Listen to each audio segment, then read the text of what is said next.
Nagsagawa ng 3 araw na humanitarian assistance and disaster response ang Office of Civil Defense sa Eastern Visayas.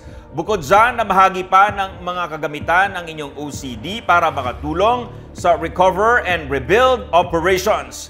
Ang Civil Defense in action sa report na ito.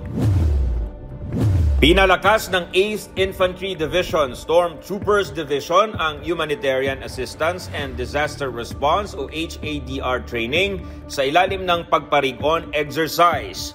Nasa 120 ang lumahok sa 3 araw na disaster response operations. Kabilang sa natalakay ay ang mga lecture at mga simulation sa high-angle rescue, urban search and rescue, medical evacuation, maging survival skills, na ang tema ay mapalakas ang coordination at preparedness. Ayon kay Colonel Ronald M. Iliana, Commander of Joint Task Group Tacloban, makakatulong ang training para mapalakas ang kanilang kakayahan na magligtas ng buhay at protektahan ang mga komunidad.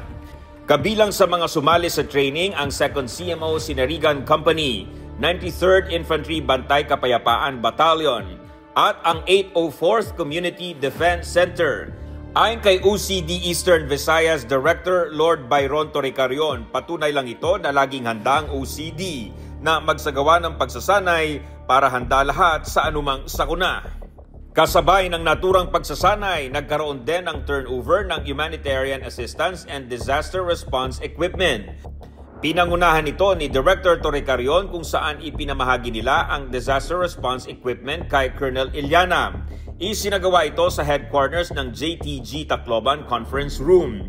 Kabilang sa mga equipment na ibinigay ay 6 na pirasong chainsaws, 6 na pirasong megaphones, 28 sets ng shelter repair kit, 2 sets ng solar generators, at 20 pirasong 500-watt solar lights. Sa nasabing mga donasyon, inaasahang lalong mapapalakas ang disaster response efforts at makatulong sa komunidad sa recover and rebuild operations.